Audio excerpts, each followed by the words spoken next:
Olá, queridos alunos, reiniciando nossos estudos, vamos abordar hoje um assunto de extrema importância para todos nós, na medida que vamos conhecer como reagimos após o nosso desencarne. O que o mundo espiritual nos traz de informação acerca desse momento que todos nós enfrentaremos, independentemente de idade, sexo, posição social. Todos nós, em um dado momento, experimentaremos. E como reagimos diante da situação em que nos vemos fora do nosso corpo físico, sem mais o nosso corpo físico? Como será? Então, hoje falaremos sobre a perturbação espiritual, tomo único, módulo 1, roteiro 2. Pediria aos nossos queridos alunos que lessem a apostila, que estivessem acompanhando juntamente com a apostila, porque ficará mais fácil no desenrolar de nossas explicações você compreender tudo aquilo que está contido nessa apostila. Então, no instante da morte, a alma experimenta um torpor que paralisa momentaneamente as suas faculdades, neutralizando, ao menos em parte, as sensações. É como disséssemos um estado de catalepsia, de modo que a alma quase nunca testemunha conscientemente o derradeiro suspiro. Então, nos mostra que, nesse instante do desencarne, ficamos numa espécie de atordoamento, sem compreender o que ocorreu. Ainda não temos essa percepção, temos dificuldade de compreender o que aconteceu com o meu corpo. Eu não sinto mais o meu corpo, eu me sinto como deslocado, mas sem saber aonde estou. É mais ou menos isso que nós vamos experimentar no momento do nosso desenlace.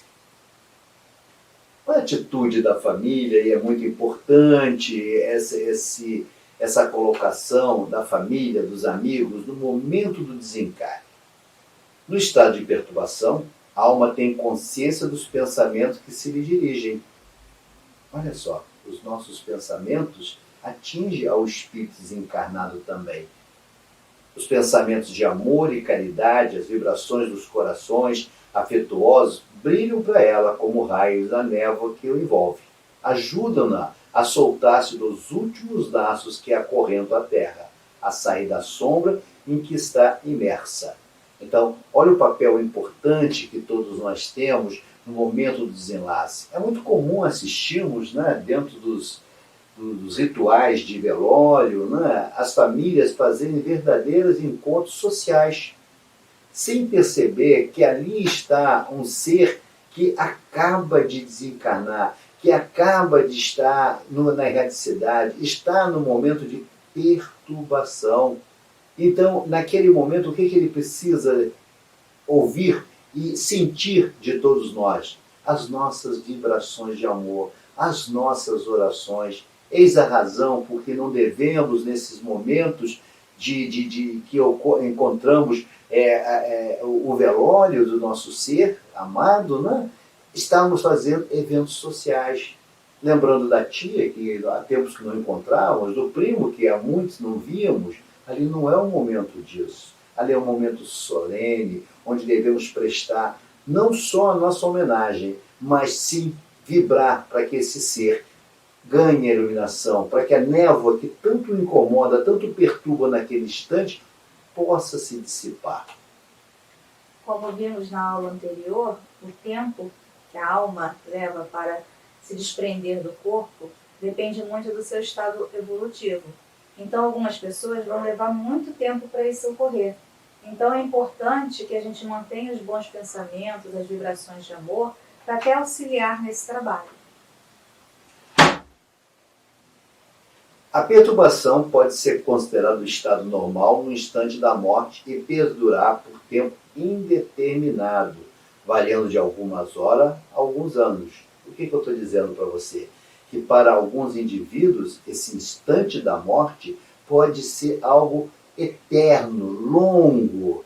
Depende do quê? Da evolução de cada um, como a nossa instrutora está nos dizendo. Então, aquele ser que tem dificuldade de compreender o mundo espiritual, que viveu dentro da sensualidade, que viveu dentro da materialidade, ele terá dificuldade na compreensão disso. E muitas das vezes ele precisará de muito tempo de reflexão para compreender esse instante. Da proporção que se liberta, a alma encontra-se numa situação comparável à de um homem que desperta do profundo sono. As ideias são confusas, vagas, incertas, a vista apenas distingue com que através de um nevoeiro. Mas pouco a pouco se aclara, desperta-se-lhe a memória e o conhecimento de si mesma. Esse despertar pode ser calmo para uns, acordar-lhes sensações deliciosas, tétrico e aterrador, e ansioso para outros, qual horrendo pesadelo. Então, o que Kardec está a nos dizer aqui? Que dependendo de cada ser, ele pode acordar ou pode despertar no mundo espiritual de uma forma tranquila ou extremamente agitado. Eis a razão da necessidade de nossas orações a esses irmãos que desencarnam. Eis a necessidade de nossas constantes vibrações para com esses irmãos, porque nós também experimentaremos isso. E dependendo da bagagem, ou seja, do pensamento que estamos carregando, esse despertar irá influenciar. Eu terei percepções agradáveis se levo percepções agradáveis, se eu levo momentos agradáveis, se eu fui um ser que trabalhei para o bem, se eu fui um ser ajustado à lei do Criador, eu tenho aquilo que nós chamamos de minha consciência em paz. Eu vou ter um despertar tranquilo. Ao contrário senso, se eu sou um ser materializado, sou um ser que vive de sensações da matéria, eu terei dificuldades no meu despertar. Eu estarei recordando todas aquelas cenas graves em que eu experimentei. E com isso eu estarei extremamente agitado. Imediatamente após a morte do corpo físico, é comum a criatura não ter consciência do seu estado, visto que, neste momento, tudo se apresenta confuso. É-lhe preciso algum tempo para se reconhecer. Ela conserva-se tonta no estado do homem que sai de um profundo sono e que procura compreender a sua situação. A lucidez das ideias e a memória do passado lhe voltam, à medida que se destrói a influência da matéria, de que ela acaba de separar-se, e que se dissipa o nevoeiro que lhe obscurece os pensamentos. Então, na medida que esse ser ele tem consciência do seu desenlace, a sua memória espiritual é reativada. Então, aquela leiazinha que nós conhecemos, que é a lei do esquecimento, que bloqueia todo esse passado nosso, no momento que nós ganhamos a consciência desse desenlace, tudo volta à memória. E aí vamos saber os nossos acordos espirituais que fizemos, ou melhor, o nosso planejamento reencarnatório. Vamos ver que não existe nenhuma injustiça divina quando aqui passamos por determinadas situações. Vamos ver que muitos inimigos que acarreamos em vidas passadas, as razões por que se tornaram nossos inimigos, vão efetivamente ser aberta a nossa tela mental e ali conheceremos as verdades que, enquanto encarnado, nos era bloqueado.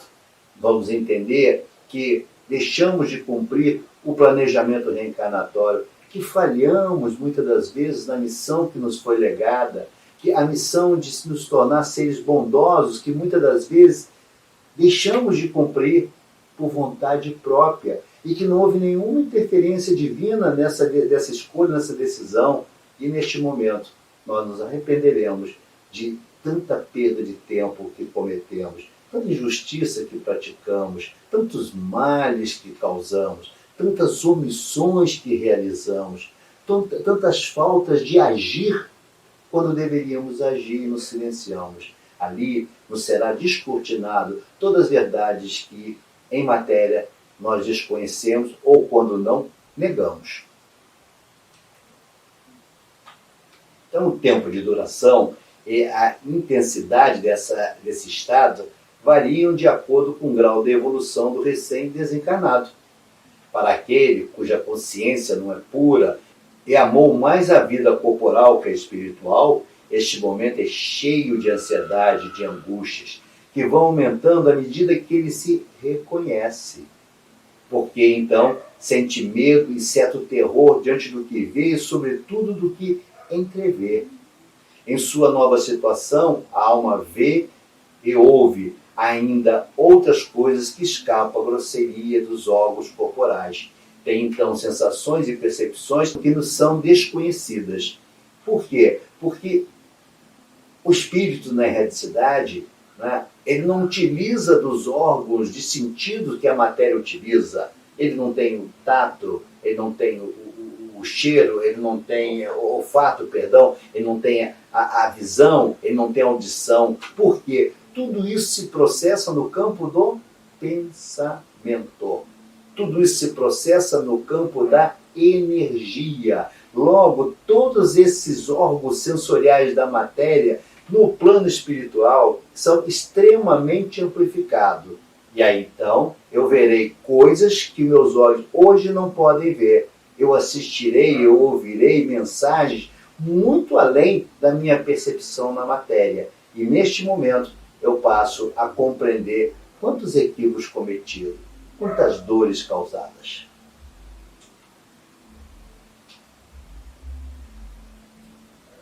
Perturbação em razão da morte violenta. Esse também é um outro aspecto que devemos considerar. Nos casos da morte violenta, suplício, acidentes, ferimentos, o espírito fica surpreendido, espantado e não acredita estar morto. Obstinadamente sustenta que não está. No entanto, vê o seu próprio corpo, reconhece que esse corpo é seu, mas não compreende que se acha separado dele. Acerca-se das pessoas a quem estima, fala-lhes e não percebe porque elas não o ouvem. Semelhante ilusão se prolonga até o completo desprendimento do perispírito. Só então o espírito se reconhece como tal e compreende que não pertence mais ao número dos vivos. Um exemplo clássico que nós temos, já comentamos em aula passada, é o filme O Sexto Sentido. Aqueles que assistiram, os que não assistiram, eu recomendo assistir, traz essa percepção onde o espírito não teve a consciência do desenlace, porque teve um desenlace violento, ele não percebe esse instante e ele vive como se nada tivesse acontecido. Então ele vai falar com as pessoas, ele vai se fazer presente, ele não percebe que o mundo não responde àquilo que ele pergunta. Quando não, ele fica tão aturdido naquilo que ocorreu que ele vai voltar para sua casa, ele vai voltar para junto dos seus familiares, ele vai sentar à mesa para almoçar, para jantar, enfim, ele vai ter uma vida como se vida estivesse, vida no corpo físico. Ele não percebe que a morte tenha chegado e que ele já não mais tem o corpo físico. Então, na morte violenta, talvez seja uma das mortes mais difíceis do desenlace do espírito, porque ele está na exuberância de sua vida, ele está com toda a sua energia vital, ele não percebe que esse instante chegou e ele não quer perceber, ele se nega, como se houvesse um bloqueio. Eu me nego a aceitar que aquilo aconteceu. E isso, muitas das vezes, leva muito tempo até que ele se convença deste momento. Essa explicação, porque essa negativa dele, o Kardec ele comenta na nota dele, dizendo que, surpreendido de improviso pela morte, o espírito fica atordoado com a brusca mudança que nele se operou. Considera ainda a morte como sinônimo de destruição, de aniquilamento. Ora, porque ele pensa, vê, ouve, tem a sensação de não estar morto. Então, tudo que ele está vivendo, todas essas sensações, essas percepções, fazem ele acreditar que ele não morreu. Uma outra perturbação são dos suicidas. É sempre penosa. A afinidade que permanece entre o espírito e o corpo produz, em algum suicida, uma espécie de repercussão no estado do corpo e do espírito, sem que os efeitos da decomposição, da onde resulta uma sensação cheia de angústia, de horror. Estado este que também pode durar pelo tempo que devia durar a vida que sofreu interrupção. Não é geral este efeito, mas a maior parte deles sofre o pesar de haver feito uma coisa inútil, pois que só decepções encontram. Então, o suicida é convidado a assistir né? Quase que não um castigo, mas uma forma educativa de assistir à decomposição do seu corpo. Ele vai verificar que a matéria se perdeu inutilmente. A vida vai continuar, o sofrimento vai continuar, as dificuldades que foram impostas a ele irão continuar. Não só ele, mas a família. Muitas vezes a gente assiste irmãos que renunciam à vida achando que é a solução dos problemas, quando não percebe, ainda encarnado, que esta foi a infeliz escolha que está a fazer. Por quê? Porque a família dele irá sofrer, as pessoas irão sofrer, e ele irá assistir todo esse cenário sem nada poder reagir, sem nada poder fazer. Tenta imaginar a família se perdendo, a família passando dificuldades, a família passando fome, porque o agente que poderia produzir a riqueza, que iria salvar aquela família, salvaguardar aquela família, deu cabo de sua vida. É comum nos momentos de crise, nos momentos de dificuldades, né, muitos seres renunciar à vida. Não, eu perdi tudo, estou arruinado economicamente. Não está arruinado economicamente, está naquele instante. Mas ele pode se recuperar? Sim, ele pode se recuperar. Ele vai se recuperar, sim. É uma questão de ele trabalhar para isso, é não ter medo de enfrentar as dificuldades da vida material. É ter fé, é ter esperança, é crer na providência divina. É isso que cabe a todos nós, continuar o nosso incessante trabalho. As dificuldades surgirão, sim. Poderemos, muitas das vezes, reduzir a nossa capacidade econômica, sim. Mas qual o problema? Nascemos sem nada. Não tem até uma brincadeira aí que falam? Nasci sem cabelo, sem dente e nu. Qualquer coisa que vier em acréscimo é lucro. Por que renunciar à vida? Porque eu tive que diminuir meu status social? Qual o problema? Eu só não posso perder a minha alma. Isso não. Eu não posso trocar a felicidade eterna, que é ter cumprido a minha missão, ter me tornado um ser ajustado às leis do Criador, por momentos pequenos, que é o momento da materialidade. Então, devemos sim pensar, principalmente aqueles irmãos que se socorrem desse lamentável expediente do suicídio, repensar. Você pode ser a salvação da sua família. Você pode ser a solução de um grande problema. É só aguardar e ter fé no nosso Criador.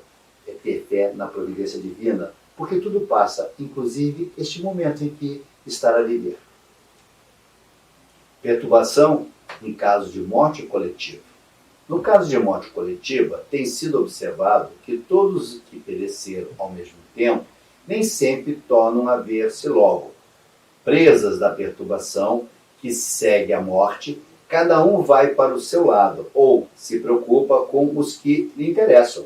Então, no momento do desencarne coletivo, não fica todos eles naquele instante. O que acontece? Cada um vai procurar a sua família, vai procurar o seu trabalho, vai procurar aquilo que ele tinha afinidade quando estava vivo. Ele não percebeu o que ocorreu, ele não percebeu o desencarne. E aí, cada um vai se encontrar com aquilo que maior tem afinidade. Mais à frente, veremos que eles acabam se encontrando, até porque, como vimos na aula passada, eles têm uma razão do porquê desse desencarne. Há dívidas a serem resgatadas, há faltas a serem resgatadas em conjunto. Perturbação espiritual em espírito moralmente atrasado. Um fenômeno muito frequente entre os espíritos de certa inferioridade moral é o acreditarem ainda vivos, podendo esta ilusão prolongar-se por muitos anos, durante os quais eles experimentarão todas as necessidades, todos os tormentos e perplexidades da vida. Para o criminoso, a presença incessante da vítima e da circunstância do crime é um suplício cruel. Observa-se, então, o singular espetáculo de um espírito assistir ao seu próprio enterramento, como se fora de um estranho, falando deste ato como de coisa que não lhe diz respeito, até o momento em que compreende a verdade. Então, quando os espíritos são moralmente atrasados, o seu sofrimento é muito maior. Existem relatos no livro dos Espíritos, né, que nos mostra, principalmente em épocas de guerra, de combate, que espíritos permaneciam em luta como se vida tivesse, como se corpo tivesse. Tinham os mesmos enfrentamentos, eles iam buscar os seus inimigos, né, que outrora ainda em vida corporal eram inimigo deles. Não percebiam que a morte tinha se apresentado e que tinha cessado aquela batalha. Ele continuava lutando. E quando não, as covas abertas, né, coletivas, ele era enterrado juntamente com todos aqueles demais, mas o espírito, ainda acreditando estar vivo, permanecia-se dentro daquelas covas, permanecia naquele enterrado, assistia à putrefação dos seus cadáveres, fruto da sua inferioridade moral.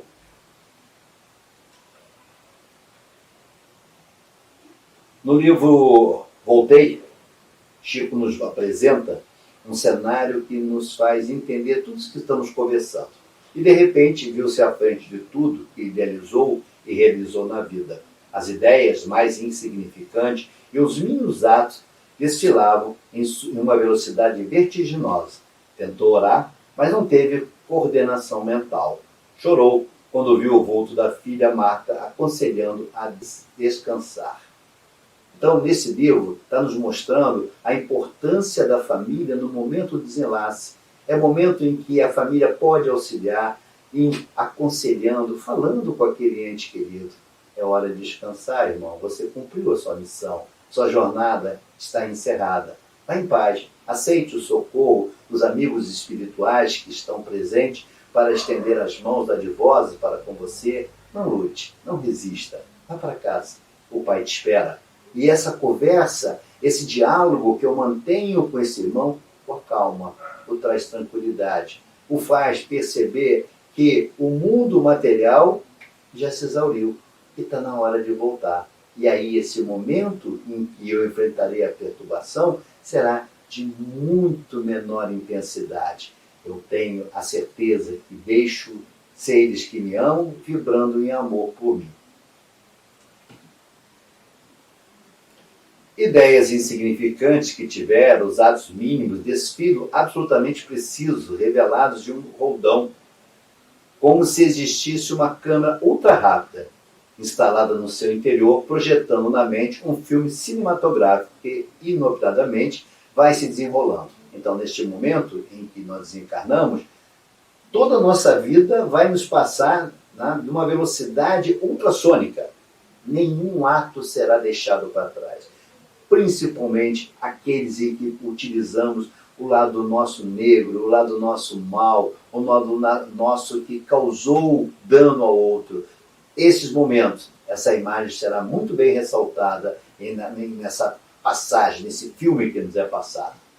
Por meio dessa visão panorâmica, a criatura tem a oportunidade de avaliar, julgar os próprios atos. Isso lhe permite fazer um balanço geral de suas ações, arrepender-se das oportunidades perdidas de melhoria espiritual e confiar na bondade superior, que lhe propiciará nova ocasião de reparar os erros cometidos. Então, nós vamos observar que neste momento, quando estamos colocados na erradicidade, e é um momento que eu digo sempre, né, o banquinho do pensamento, né?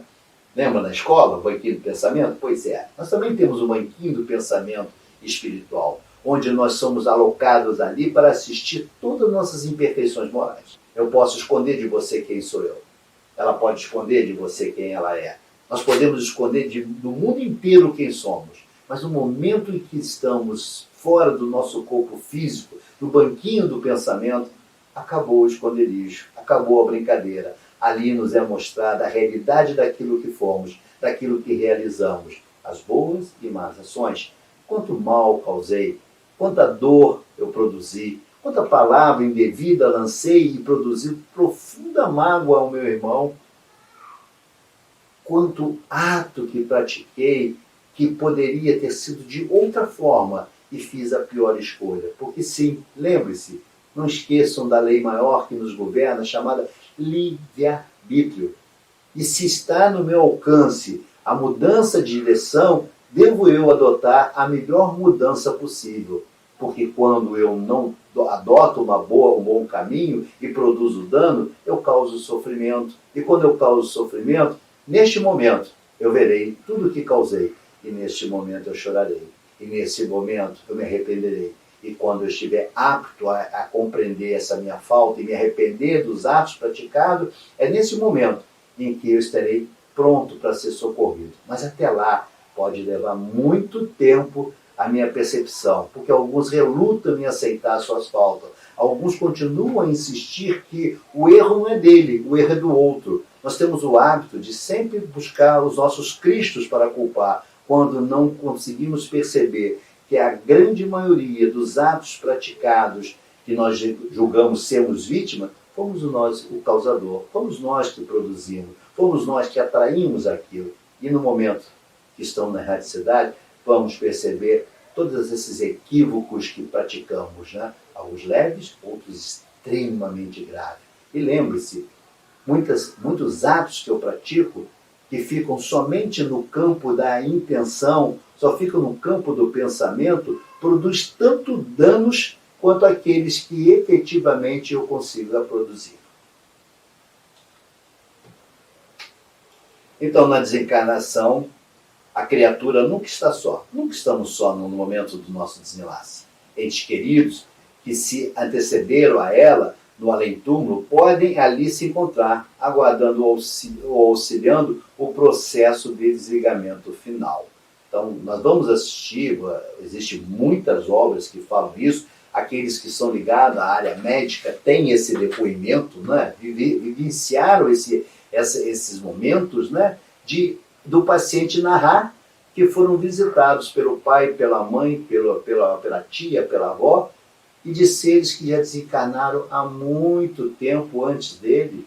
E aí assombra muitos médicos, muitos enfermeiros, que quando recebem a notícia da família, não, ela não pode ter recebido a visita desse alguém, porque esse alguém já desencarnou há muito tempo. Isso é a prova, meus irmãos, que os nossos entes queridos, no momento do desenlace, eles irão nos socorrer, eles estarão ao nosso lado, eles estarão felizes porque nós estamos voltando para casa. Da mesma forma que eles se entristecem, mas sabem que é necessário o nosso regresso à carne, eles também ficam contentes em rever o nosso regresso. Tente imaginar voltando de viagem. Como é quando voltamos de viagem? Quando os nossos parentes nos recebem? Como os nossos amigos nos recebem, principalmente quando fazemos viagem prolongada, como eles nos recebem? Nós ficam felizes? Fazem almoço, fazem um jantar, fazem uma recepção. Para quê? Para externar toda a sua alegria de nossa volta. No mundo espiritual, da mesma forma. Os nossos entes queridos que nos antecederam estão ansiosos, aguardando o momento certo e oportuno para nos rever. E quando é chegado esse momento, eles percebem e são autorizados a se aproximarem para que ajudem os irmãos socorristas, né? A equipe socorrista que trabalhará no desenlace e vão estar conosco nos acalmando, nos mostrando que é um momento de abrir o cárcere, é o momento de abrir as algemas. Estamos livres e que devemos acompanhar a nossos familiares, os nossos amigos espirituais. Os benfeitores espirituais, familiares ou não, e os especialistas nas operações de desencarnação auxiliam o espírito nessa grande transição. Ou seja, por que o medo? Por que o receio? Ah, mas eu tenho medo de morrer porque eu não conheço. Quem disse que você não conhece? Quantas vezes você já morreu? Centenas de vezes. Quando não, milhares de vezes. É só se recordar e lembrar que não estamos só. Não é um abandono. Muito pelo contrário, veremos muitos irmãos desencarnados naquele instante. Veremos muitos espíritos de luz nos socorrendo naquele instante. Veremos muitos amigos estendendo suas mãos em oração para que possamos compreender esse momento. É possível, porém, que o desencarnado se defronte com entidades malévolas. Sim, direta ou indiretamente ligada a ele, causando-lhe transtorno dos mais variados e intensos. O esforço e a abnegação dos mentores espirituais na desencarnação de determinadas criaturas é realmente digno de menção. Cooperadores especializados aglutina esforço no afã de desligarem sem incidente o espírito eterno do aparelho físico terrestre. Verdadeiras operações magnéticas são efetuadas nas regiões orgânicas fundamentais, ou seja, no centro vegetativo, emocional e mental. Então, o que nos é dito? Que dependendo de que forma você viveu, de que forma você transitou pela matéria, você pode estar acompanhando também naquele instante de entidades malévolas. Nós temos um exemplo também, Hollywood, né, nos apresentando, é Ghost. Quem assistiu Ghost lembra da passagem em que o indivíduo, o assassino, né, no momento do seu desencarne, é levado por essa entidade maligna. Não é diferente que Hollywood está apresentando daquilo que eu estou mostrando para vocês. Então, o seu mau proceder, o seu trafegar por ambientes extremamente nefasto, extremamente promíscuo, extremamente vicioso, vai acarretar necessariamente a companhia dessas entidades malévolas. Vai acarretar a dificuldade dos mentores espirituais a fazerem o trabalho de auxílio no desenlace. Por quê?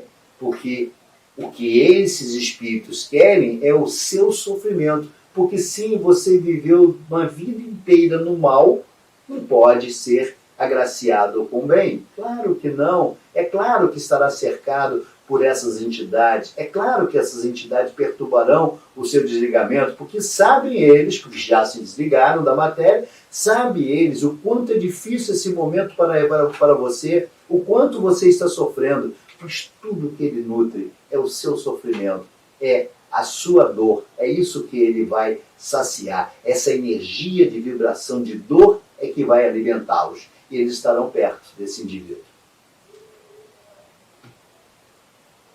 Naturalmente, nem todas as pessoas em processo encarnatório podem registrar as mesmas impressões. Tudo está relacionado ao grau evolutivo do espírito e seu maior ou menor apego à matéria, seu estado de equilíbrio. Alguns espíritos nem percebem que estão desencarnados. Outros, tendo nesse processo vaga intuição, deixam-se conduzir pelo pânico, porque não querem se afastar das pessoas ou das coisas pertencentes ao mundo material. Então, a percepção deste momento, ela será agradável ou de sofrimento. Depende da evolução de cada ser. Depende da compreensão, depende do conhecimento. Eis a importância que damos sempre, né, a necessidade de cada um de vocês estudarem, buscarem conhecimento, buscarem outras obras complementares para entender tudo isso que é apresentado. Para quê?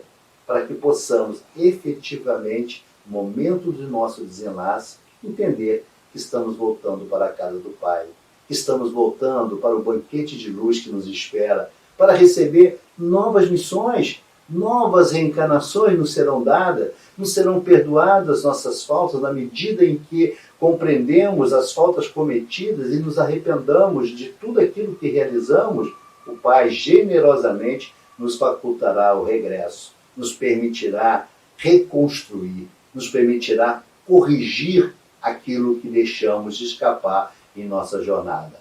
Então, estudemos, preparemos para esse momento que será de todos nós. Nenhum de nós vai se furtar desse instante, nenhum de nós. Seja ele espírita, seja ele protestante, seja ele ateu, seja ele quem for. Basta ser um ser encarnado para experimentar tudo isso que aqui é narrado. Tenhamos essa cautela, tenhamos essa preocupação de sermos bons seres, de sermos seres virtuosos, de construir a nossa vida pautados nas leis divinas. Que tenhamos a percepção da necessidade de sermos caridosos, justos e amorosos, para que no momento do desenlace inevitável que todos passaremos, possamos ter uma passagem em paz e tranquila e com auxílio dos nossos amigos espirituais. É por isso que ele costuma brincar com os alunos que essas 2 primeiras aulas do Tomo Único, ele ensina a morrer. Porque, como nós podemos ver, tudo que nós somos enquanto encarnados, nós vamos refletir nesse momento dessa passagem do estado material para o mundo espiritual. Então, todas as sensações, as perturbações, que nós teremos estão diretamente ligadas ao que nós pensamos e à forma que nós agimos. A compreensão, através da doutrina espírita, nos ajuda se a gente colocar em prática. Então, se a gente começar a trabalhar o que nós somos agora, tendo uma atitude melhor, sendo mais caridosos, sendo mais amáveis e tolerantes com o nosso próximo, nós vamos mudar o nosso estado de vibração. Com isso, nós vamos também atrair para a gente espíritos mais evoluídos. Então, como nós vimos aqui, a pessoa que é de bem, ela recebe a visita dos seus familiares, espíritos de luz que vão ajudar. Aqueles que viveram de forma errada, de forma equivocada, eles atraem no momento da morte espíritos trevosos. Então, é aprender a morrer? Sim, é aprender a morrer. Porque como a gente quer morrer? Eu falo por mim, gostaria de ser assistido por espíritos de luz. Então a gente tem que trabalhar para que isso ocorra. Eu não tenho como apagar os meus atos passados. Não adianta eu rasgar a folha da vida, eu não vou apagar. Mas eu tenho necessariamente como escrever a próxima etapa de minha vida. Eu posso e devo escrever o final feliz da minha vida. Tudo depende de mim. O livro nos é dado todo dia com uma página em branco. Escreva bem a sua vida. Tem um filme também que eu gosto de lembrar nesse momento, que é Encontro com a Morte, né? Encontro Marcado. Encontro Marcado, né? Um filme também interessante, né? Onde nos é mostrado esse momento, e tem uma passagem que tem uma velhinha, né? Já partindo, e a morte chega perto dela e pergunta a ela: o que está levando em tua bagagem? Boas lembranças? Será feliz. Devemos, no momento do nosso desencarne, essas boas lembranças, principalmente com uma obra terminada no sentido do bem. Espero que todos tenham gostado. Encerramos mais uma aula. Fique em paz. Graças a Deus.